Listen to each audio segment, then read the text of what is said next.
Welcome, everyone. We're diving right in today with a truly cinematic explainer covering the terrifying, beautiful, and honestly unexplained phenomena of Ujjain's Mahakaleshwar. We are going deep into a place where ancient faith absolutely collides with mysteries that modern science simply cannot crack. From rituals born entirely of ashes to statues that seemingly consume physical offerings right in front of your eyes, this is a journey straight into the heart of India's most enigmatic spiritual epicenter. But I want to start our journey right in the middle of a totally modern mystery. Get this. Why do the absolute most powerful leaders out there, prime ministers, chief ministers, literal titans of modern politics, fear spending the night in the city of Ujjain? It's a chilling phenomenon tied to an ancient curse, one that has seemingly dethroned modern leaders overnight. To understand exactly why the rulers of today bow to the ruler of Ujjain, we have to look at who, or rather what, truly governs this city. Okay, let's dive into this. We're looking at ancient source texts filled with these visceral, deeply poetic chants like, "His terrifying form is massive, hail Mahakal." This isn't just some gentle prayer, right?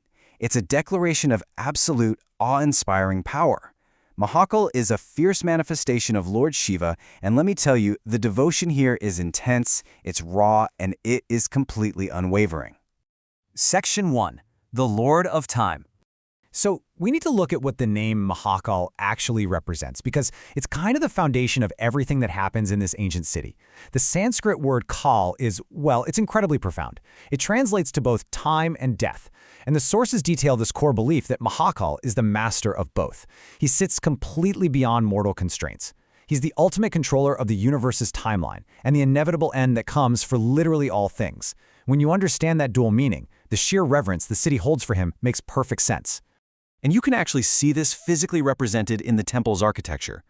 Mahakaleshwar is one of the 12 sacred Jyotirlingas in India, but it holds a completely unique distinction. It's the only one facing south. Now, in traditional Hindu texts, the south is considered the doorway to death and the direction associated with the destruction of negative forces. By facing south, Mahakal stands directly at the gates of mortality, neutralizing fear and evil for his devotees. Section 2. Origins of Bhasma Arti. This leads us perfectly into the most visceral, famous, and heavily guarded daily ritual at the temple. And the lore here is absolutely epic. According to the ancient texts, an all-powerful demon named Dushan, who'd actually been blessed by Lord Brahma, attacked the city of Ujjain. He was destroying temples, terrorizing the people, just total chaos. While amidst all that, a 5-year-old boy created a simple mud shivling and began to pray with such blinding devotion that he just completely ignored the destruction around him. And that boy's devotion triggered a massive cosmic event. Lord Shiva manifested in his terrifying Rudra form, instantly burning the demon Dushan and his entire army to ashes. To mark this ultimate victory, Shiva then actually adorned himself with the ashes of the destroyed demon. So the crucial point is how this ancient legend translates to today. Ancient legends say the ritual used human ashes from the first funeral pyre of the day to symbolize the ultimate truth of mortality. But as our sources reveal, today this incredibly strict men-only ritual happens every single morning at 4 a.m. But they use very specific, sacred ingredients, ash from Kapila cow dung and the woods of peepal, banyan, shami, and amaltas trees. Witnessing this whole event is believed to completely rid a person of the fear of death. Section 3. True King of Ujjain. Bringing this ancient myth crashing directly into modern political reality, tradition dictates a very strict rule. Basically, you simply cannot have two kings in one city.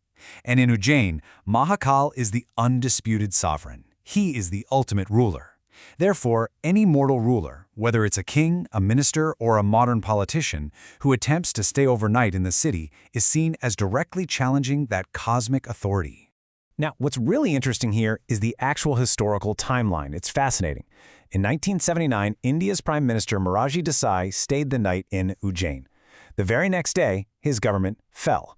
Fast forward to 2011, Karnataka's Chief Minister Yediyurappa spent the night there. He was forced to resign within 20 days. Leaders are honestly so terrified of this that even recent prime ministers have explicitly avoided staying the night. But in 2023, Madhya Pradesh Chief Minister Mohan Yadav broke the tradition using a rather clever modern exception. He stated he wasn't staying as a ruler, but as a quote-unquote son of Mahakal, bowing to the true king. Section 4. Hidden Shrines and Changing Forms. Beyond the rituals and the political curses, the physical structure of the temple compound itself is a total marvel. It hides these deep secrets within its architecture. It's like a giant puzzle, really. The temple isn't just one single shrine. It's a multi-layered complex. You have the main Mahakaleshwar Jyotirlinga at the base, but above and around it are these incredible hidden tiers, the Nagachandrashwar temple and the deeply secretive Juna Mahakal. Let's look at the top tier, Nagachandrashwar. This shrine houses an incredibly rare statue brought all the way from Nepal, featuring Shiva, Parvati, and Ganesh sitting under a canopy of serpents. But here's the fascinating part. The doors to this shrine are opened only one single day a year, on the festival of Nag Panchami. Why? Well, it's out of profound respect for the Serpent King, Nagraj Takshak, who performed intense penance here and specifically asked Lord Shiva for absolute, undisturbed isolation. And this brilliantly illustrates the dynamic nature of the deity himself. You see, Mahakal literally changes with the seasons and the festivals. On Shivratri, he's decorated as a groom. In the month of Shravan, he's a royal king. On Diwali, the shrine is beautifully illuminated with lamps, and on Holi, the whole thing is covered in colorful gulal. During the scorching summer, water pots are suspended just to cool the lingam. The respect for his forms is so absolute that, to this day, out of pure reverence, no human groom is allowed to ride a horse past the temple gates, no exceptions. Then there is Juna Mahakal, or the Old Mahakal. Historical texts reveal that during times of brutal invasions, dedicated priests secretly moved the original Jyotirlinga to safeguard it, placing a replica in the main sanctum to face the attacks. Today, this hidden original still resides in the complex. Actually, those who really know the deep tantric traditions insist you must worship Juna Mahakal first to destroy life's obstacles before you even approach the main deity. Section 5. Enigma of Kal Bhairav. Now, as we hit the climax of our explainer, I kind of need to lower my voice and tell you about a mystery located just 8 kilometers away from the main temple. A phenomenon that has utterly baffled modern science and history alike. This is the temple of Kal Bhairav, Lord Shiva's fierce tamasic form. For centuries, devotees have offered alcohol to the stone idol. But here's the cinematic twist. The priest places a bowl of liquor to the statue's lips, and visibly, right in front of your eyes, the liquid simply disappears. Thousands of liters are offered. All of it is consumed, and despite intense physical examinations, no hidden pipes, no cavities, or drainage holes have ever been found. The attempts to debunk this are literally legendary. During British rule, a Captain Hunter was so convinced it was a scam, he ordered the temple floors dug up. He found absolutely nothing, and shortly after, he died under mysterious circumstances. Centuries earlier, the Emperor Aurangzeb sent his army to destroy the temple, but the texts say a supernatural pack of dogs appeared out of nowhere, driving the soldiers completely mad until they turned on each other. Even today, scientists from Vikram University have brought in HD cameras and advanced ground scanners. Their result? Absolute failure to explain where the liquid actually goes. It got to the point where a totally frustrated British investigative team, completely unable to find any scientific, logical explanation, officially labeled the phenomenon as a case of collective divine illusion. They essentially threw up their hands and admitted that whatever the heck is happening at Kal Bhairav defies the laws of physics as we understand them. Which leads us right here.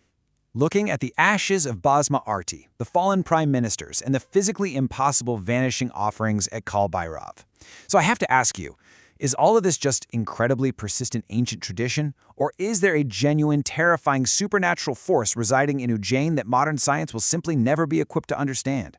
Think about that the next time you hear the chant of Mahakal. Thank you so much for joining me on this explainer, and keep questioning the unknown.